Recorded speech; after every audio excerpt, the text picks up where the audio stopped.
Irmãos, nós às vezes achamos que o livro de Salmo é cansativo. Eu sei que muitos de vocês, nós estamos encerrando aí um ano no livro de Salmos, e você pode pensar assim: o Salmo é cansativo.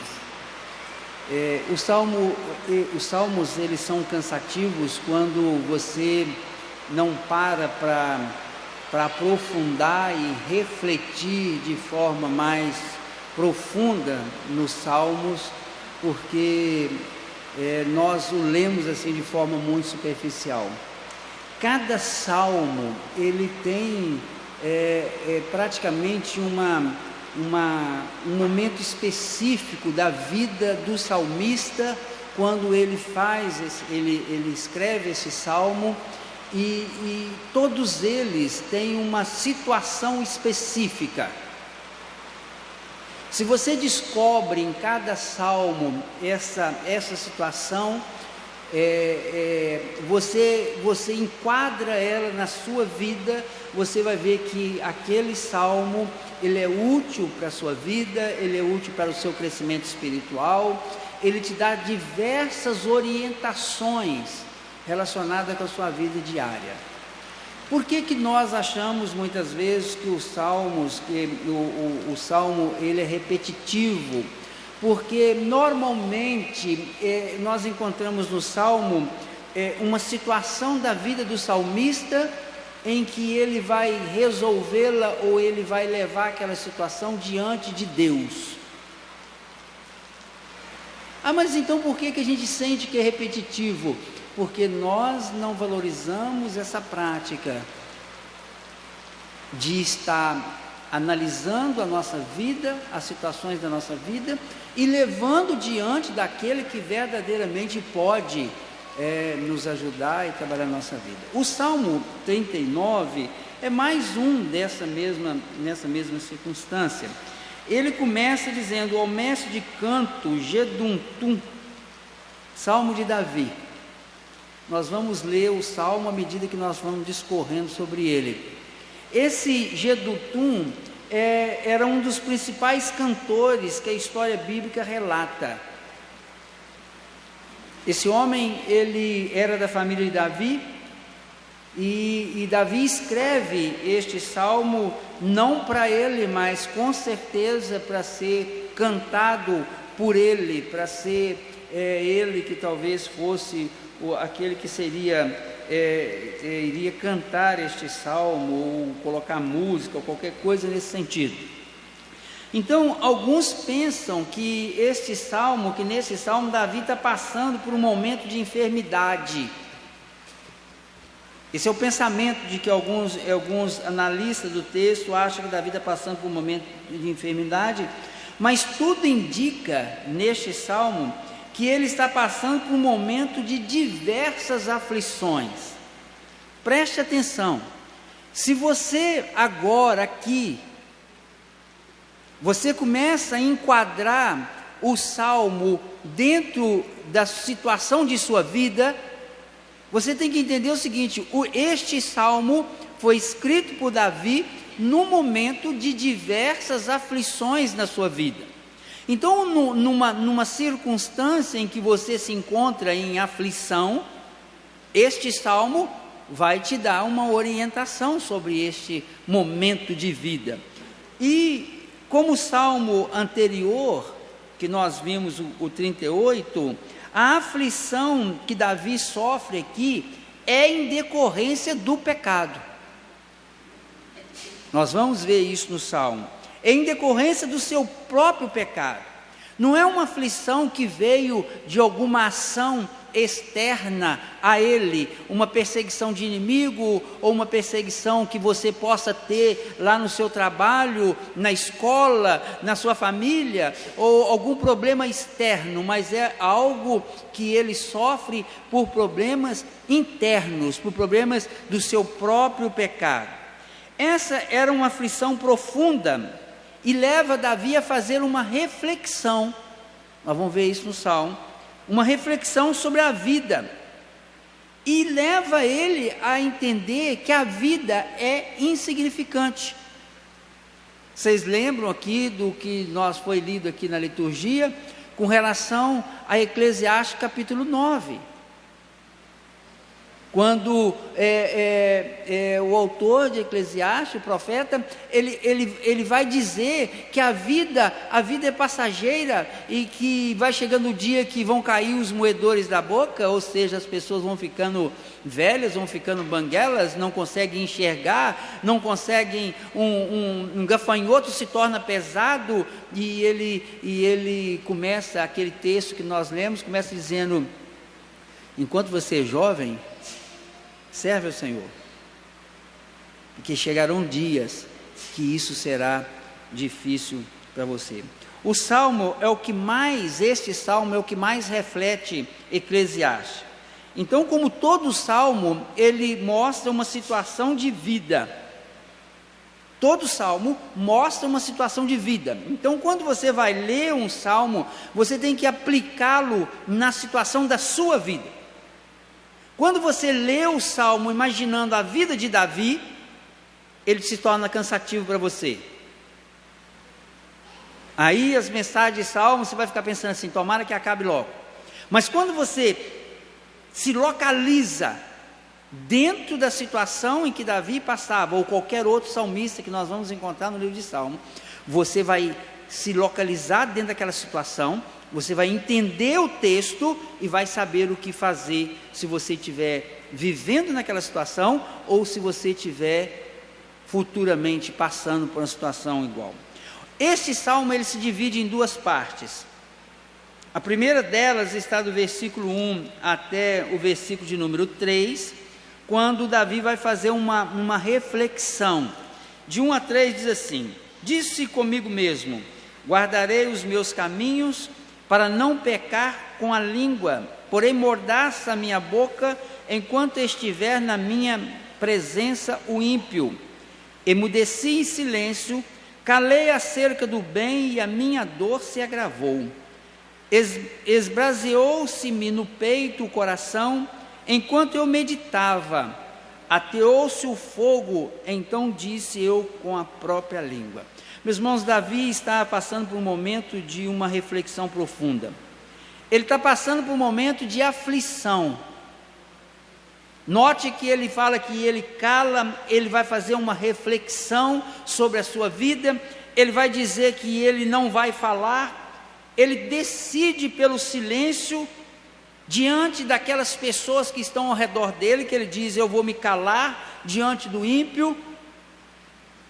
Eu, na situação em que me encontro, ele está sendo afligido por Deus, ele diz: eu vou ficar em silêncio.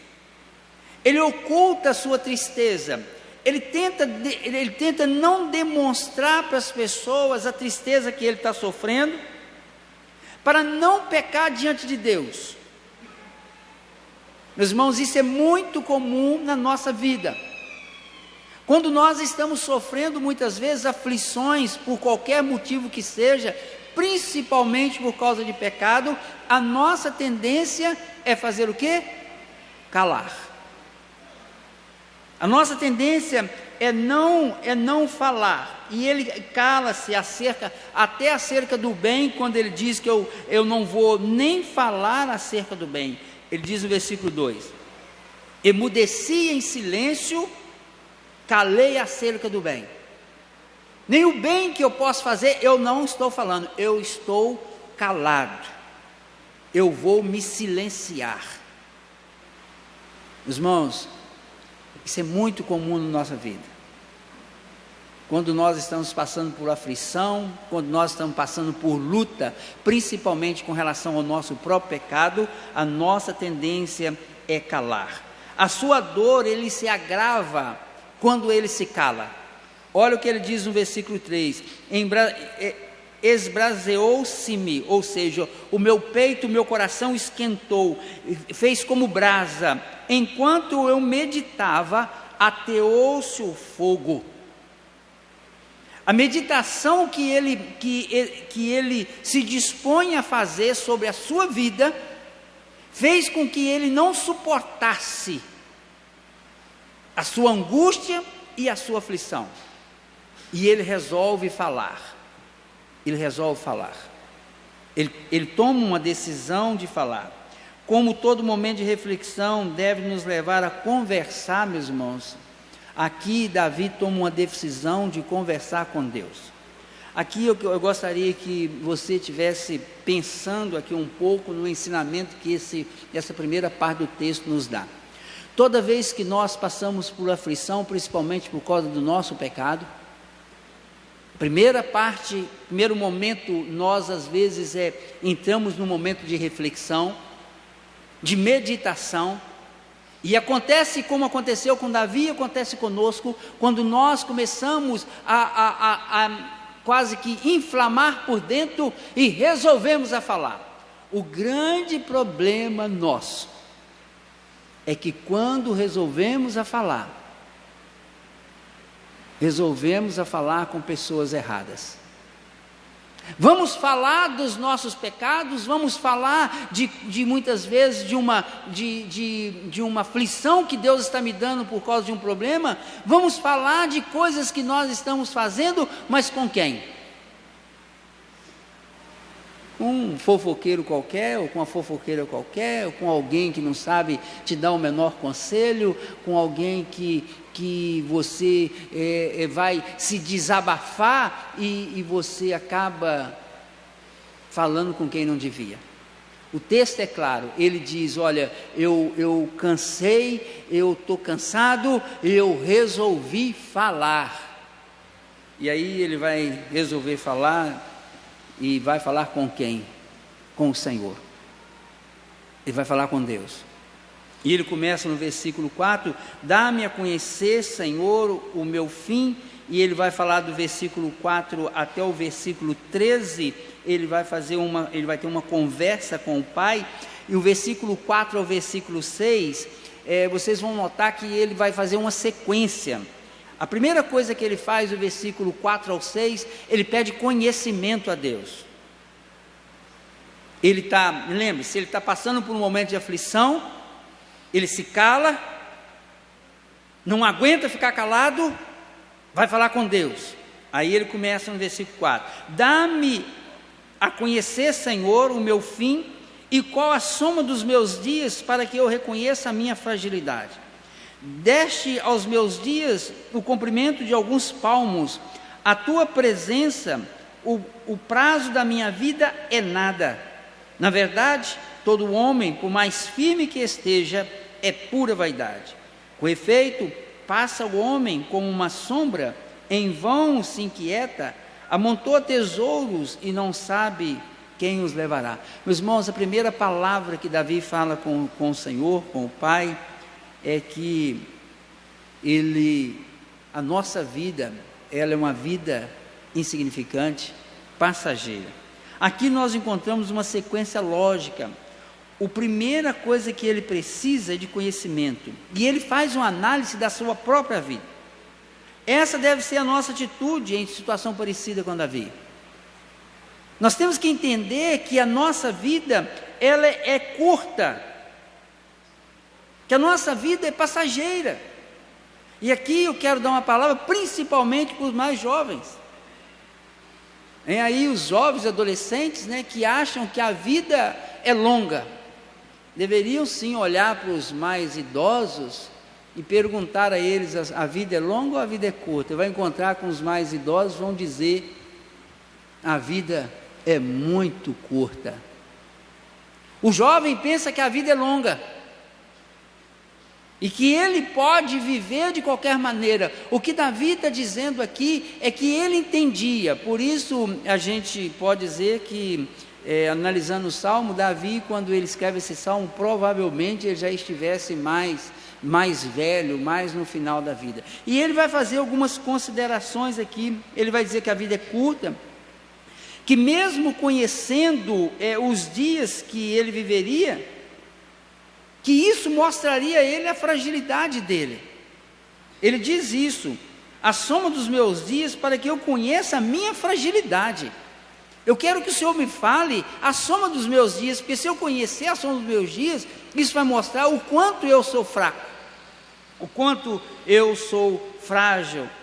Ele diz: deste aos meus dias o cumprimento de alguns palmos. Ele está dizendo que não importa quantos anos um homem vive, mas isso, diante da grandeza de Deus, não passa de alguns palmos. O que é alguns palmos? 3, 4 palmos? O que é isso? Nada. Que distância é essa? Que comprimento é esse? Nada.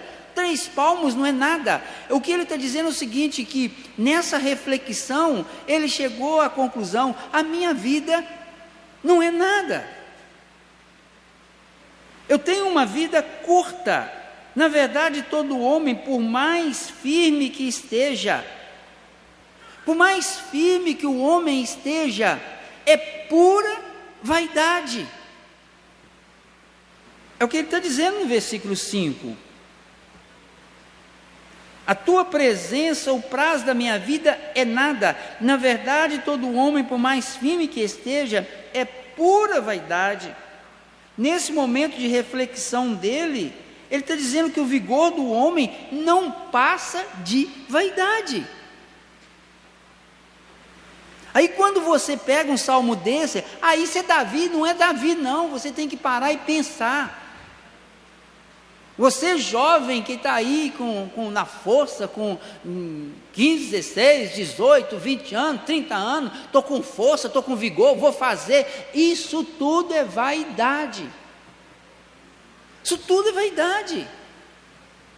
Porque a nossa força, o nosso vigor diante de Deus não é nada. E se Deus resolver tirar o nosso vigor, acabou. Nós não somos nada. Por isso, Eclesiastes, o texto que nós lemos diz, na hora que romper o fio de prata, interessante, eu gosto daquela expressão de Eclesiastes, na hora que romper o fio de prata, eu vou voltar para o pó. Ou seja, o fio de prata pode romper a qualquer momento. Então, Davi, ele está mostrando que, diante daquela aflição que ele vivia, ele entendeu que a vida dele era uma pura vaidade. Ele diz no versículo 6, com efeito passa o homem como uma sombra, em vão se inquieta, amontoa tesouros, não sabe quem os levará. Olha que coisa interessante, ele está dizendo que a vida passa como uma sombra, aquela sombra que passa assim, ó, rápido, como uma sombra. E aí ele vai fazer uma afirmativa, quando ele diz que o homem se inquieta em vão, amontoa tesouros e não sabe quem os levará. Não sabe quem vai levar. O homem constrói, o homem faz, o homem adquire bens, o homem amontoa tesouros. Aí nós vamos lembrar da parábola de Jesus, quando aquele homem que construiu os seus celeiros, trabalhou muito, encheu, fez os seus cálculos e disse: agora eu posso viver regaladamente, porque eu tenho o suficiente para a minha vida. Aí Jesus, usando a parábola, diz: louco, hoje mesmo te pedirão a sua alma, e o que você tem, para quem será? Meus irmãos, nenhum de nós sabe com quem ficará aquilo que você entesourou. Às vezes você vê aí determinadas famílias, determinados homens, mulheres, que constroem patrimônios, deixam os filhos, educam os filhos, fazem lá os seus testamentos, e quando morrem, deixou sim uma grande confusão para a família, uma brigaiada. Aí você vê, se é porque era rico, não, pobre também. Esses dias eu estava conversando com a Ziste, um negócio desse, lembrando aí de um lotezinho, num lugar ruim, e a família brigando por causa de um pedaço de terra que não vale quase nada. O seu tesouro, para quem será? Não sabe, o homem não sabe, ele não sabe quem os levará. Então, nessa primeira parte dessa oração, ele busca conhecimento. Na segunda parte, do versículo 7 ao versículo 11, ele faz um pedido de ajuda para aquilo que é importante para a sua vida, que é uma ajuda, para uma vida de piedade. Agora ele quer uma vida conforme a vontade de Deus. Ele depois dele não conseguir ficar calado, ele fala, ele entende que a vida é insignificante, e agora ele vai pedir ao Senhor que dê a ele uma vida conforme a vontade do Senhor. Ele começa dizendo: e eu, Senhor, que espero? Tu és a minha esperança. Eclesiastes capítulo 12, versículo 13, diz o seguinte: teme a Deus e guarda os seus mandamentos. Davi está dizendo: o que eu vou esperar da vida? Qual é a minha esperança? Meus irmãos, a nossa esperança é Deus. E a nossa esperança como Deus não é a esperança do que Deus vai nos dar, mas uma esperança de vivermos conforme Deus quer. Só o que fazemos e vivemos para o Senhor é o que compensa na vida. Coloca isso na sua cabeça. A única coisa que compensa na vida é aquilo que você faz para o Senhor. É a única coisa que compensa. Ele vai dizer: e eu, Senhor, o que espero? Tu és a minha esperança. Livra-me de todas as minhas iniquidades. Não me faças o opróbrio do insensato. Livra-me dos meus pecados. Não faça com que o insensato ele deboche de mim. Não faça com que aqueles que são ímpios venham debochar de mim. Hoje isso é muito comum, você encontrava expressões como é aquela: viu a fulana? Ah lá, diz que é crente. Viu o fulano? Ah lá, diz que é crente. É esse tipo de deboche que ele está pedindo a Deus, que isso não aconteça na vida dele. Ele está dizendo: Senhor, faça com que eu viva de tal maneira que o insensato não deboche de mim, que o incrédulo não venha blasfemar mais contra o Senhor por minha causa. Por minha causa. Ele vai continuar pedindo ao Senhor. Ele diz: livra-me de todas as minhas iniquidades. O versículo 9: emudeço, não abro os lábios, porque tu fizeste isso. É o Senhor que me fez assim. Tira de sobre mim o teu flagelo, pelo golpe de tua mão estou consumido. Meus irmãos, ele não quer que o insensato, que ele seja envergonhado diante do insensato. A disciplina do Senhor é uma realidade na vida dele, e só Deus pode afastar essa disciplina de nós. Ele clama a Deus que afaste a disciplina de sobre ele. Os irmãos, aquilo que o homem tem de precioso, isso se vai, porque ele vai dizer no versículo 11: quando castigas o homem com repreensões por causa da iniquidade. Meus irmãos, preste atenção nesse versículo, olha aí na sua Bíblia. Quando castigas o homem com repreensões por causa da iniquidade, destróis nele como traça o que tem de precioso. Preste atenção aqui. Quando Deus aflige a nossa vida por causa de pecado, Ele destrói em nós aquilo que nós temos de mais precioso. Se o que você tem de precioso é os bens materiais, é lá que Deus vai agir. Se você tem de precioso o seu orgulho, a sua soberba, é lá que Deus vai te humilhar. Se você tem de precioso a sua beleza, é lá que vai derreter tudo. A gente vê isso, meus irmãos, no dia a dia, no passar da vida. As pessoas, elas vão criando preciosidades na sua vida, e Deus vai jogando essas coisas todas por terra, porque tudo isso, conforme diz Salomão em Eclesiastes, tudo isso é vaidade. Tudo é vaidade. O que Davi está pedindo aqui é que o Senhor retire de sobre ele essa mão pesada.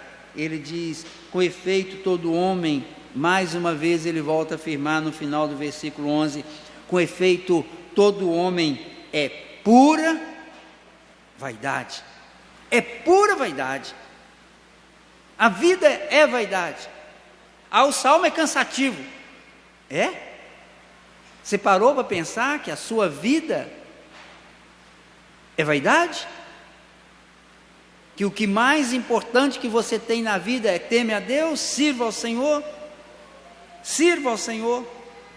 E ele vai dizer que como traça, destrói uma roupa, o Senhor destrói tudo aquilo que a gente valoriza. O homem tem e precioso se vai, isso mostra o quanto nós somos pura vaidade. A beleza física acaba. Fico vendo aí, né? Meu pai falava assim, meu filho, você quer ver sua mulher?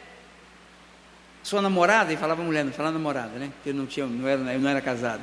Você quer ver sua namorada? Olha para sua sogra. Quer ver sua namorada? Olha para sua sogra. Que sentido? Depois eu fui pensar naquilo, diversos sentidos. Você quer ver seu namorado? Olha para o seu sogro. Olha para o seu sogro. Diz o ditado popular que o cavaco não cai longe do pau. Se você bater o machado numa árvore, esse ditado popular ele significa o seguinte: se você bater o machado numa árvore, o pedacinho que arrancou do machado, quando o machado bate, está por ali. Você pode até não está por ali, ele não foi muito longe não. Então ele está dizendo que nós somos aquilo que nós fomos educados, aquilo que nós somos e fomos criados, e muito de nós somos até geneticamente parecidos. Eu fico reparando as crianças, como que as meninas andam parecido com a mãe, os meninos parecem com o pai. Irmãos, por que isso? Porque quando você olha o fim que teve seu pai, sua mãe, ou quem está próximo de você, é assim que será com cada um de nós. Eu estava comentando aqui esses dias que eu estava parado aqui na porta e vi uns homens ali parados na porta da padaria. Aí eu olhei para eles e pensei assim, gente, aqueles que estão ali hoje lá, fulano já está careca, o outro, eu lá de cá olhando, o outro já está de cabelo branco, o outro já está andando mais assim. Qualquer jovem de 12, 13, 14 anos que passar aqui e olhar para aquele grupo, eu pensando, vai pensar assim, aos velhos da cidade. Só que aqueles homens eram os jovens da cidade quando eu cheguei no Ipava. A minha reflexão é o seguinte: os velhos agora, eu faço parte deles. Há pouco tempo atrás, eram outras pessoas. Ou seja, todos nós caminhamos, meus irmãos, para o mesmo lugar. Todos nós. Então a vida ela é vaidade porque a nossa força acaba. A nossa juventude acaba. O nosso vigor acaba. Por isso Davi está dizendo que todo homem, por mais precioso que seja o seu vigor, por tudo aquilo que ele tem de precioso, é tudo vaidade. Tudo vaidade. Tudo passa. Só uma vida piedosa compensa nesse mundo, meus irmãos. Só uma vida com Deus. E aí ele vai fazer a segunda parte da sua oração, quando ele começa no versículo 12: ouve, Senhor, a minha oração, escuta-me quando grito por socorro. Depois de chegar a uma convicção da sua insignificância, Davi, ele rompe em choro, ele começa a chorar, ele diz que não te emudeças à vista de minhas lágrimas. Se verdadeiramente ele era aqui, quando escreveu esse salmo, um homem idoso, ele agora começa a chorar. Ele chora diante de Deus. Ele está dizendo: a minha vida, o que adiantou? Eu destruí gigante, eu matei urso, eu venci grandes batalhas, e estou no final da vida sendo afligido por causa do meu pecado. E aí ele diz: escuta-me quando grito por socorro, não te mudeças à vista de minhas lágrimas, porque sou forasteiro à tua presença. Ele está dizendo: assim como nós somos forasteiros na terra prometida, porque não eram nossas, eu também sou forasteiro na presença do Senhor, peregrino como todos os meus pais o foram.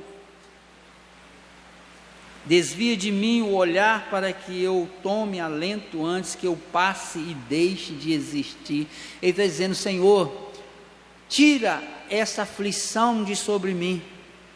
Ele não quer que Deus deixe de olhar para ele, no sentido que Deus o abandone. Não é isso que ele está pedindo. Ele está pedindo: Senhor, me ajuda no meu pecado, me ajuda a ter uma vida piedosa diante do Senhor. Ele busca Senhor, ele reconhece a fragilidade da sua vida, ele reconhecia que assim como o povo era forasteiro na terra prometida, ele também era na presença de Deus. Sua dor leva ele a pedir socorro, ele pede socorro ao Senhor, ele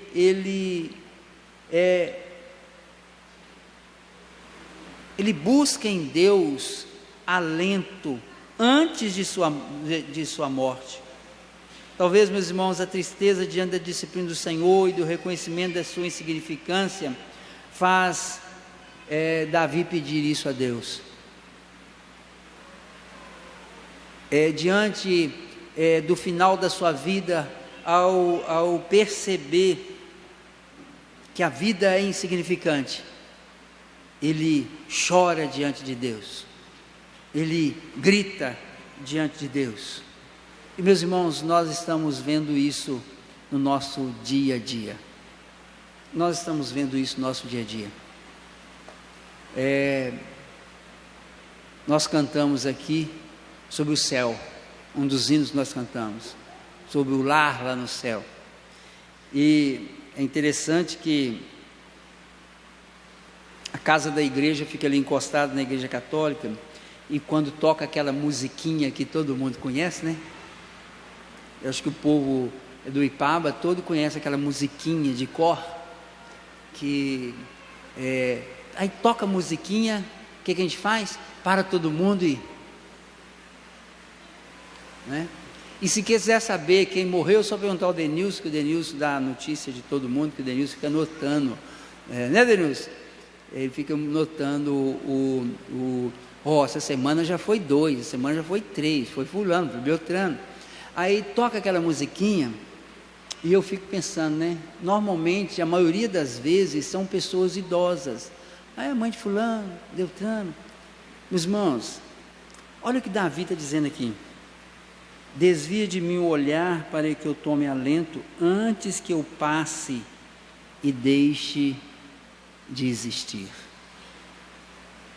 Claro que Davi tinha confiança na sua salvação, ele tinha confiança que ele iria morar com o Senhor. Nós vamos ver isso claramente no último versículo do Salmo 23, quando ele diz: habitarei na casa do Senhor para todo o sempre.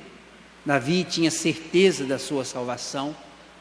O que ele está falando aqui, deixar de existir, não é que vai acabar, não. Ele sabia que iria morar com o Senhor, ele cria no Redentor da vida dele, ele tinha convicção de que iria para o céu, mas ele está dizendo o seguinte: Senhor, eu não quero viver o final da minha vida com o Senhor me afligindo por causa da minha iniquidade. Me ajuda nesse momento de iniquidade, me ajuda, porque eu quero terminar a minha vida com alento, com alento.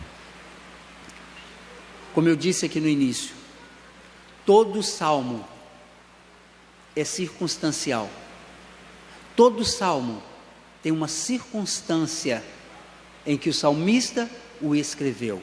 Neste salmo, nós encontramos um homem que está passando por uma aflição terrível por causa dos seus pecados.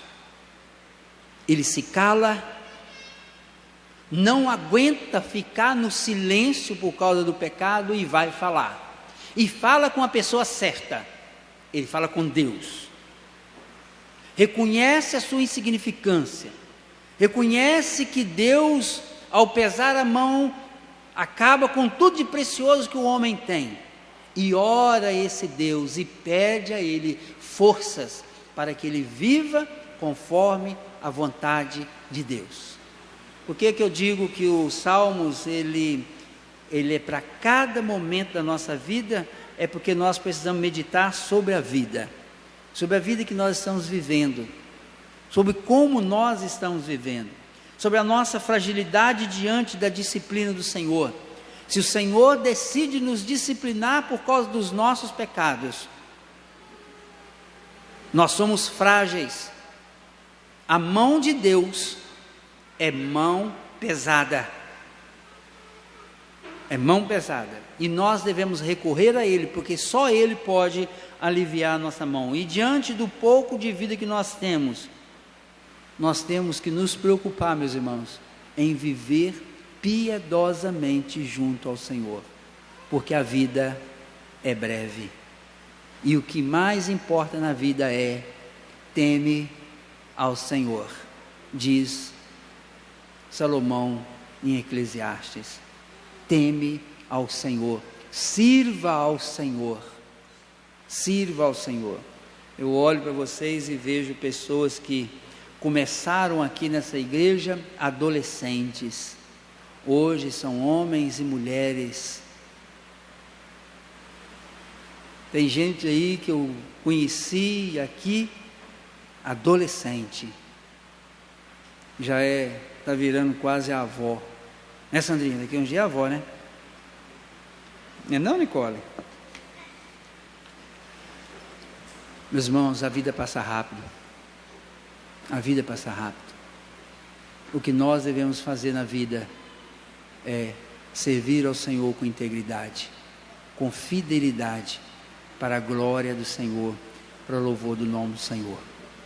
Que o Senhor possa nos abençoar, que nós possamos encerrar este ano refletindo muito, e nos propondo a, em primeiro lugar, dia a dia, para que possamos alcançar dias bons neste mundo. Que o Senhor tenha misericórdia de nós. Vamos nos colocar em pé e vamos orar ao Senhor.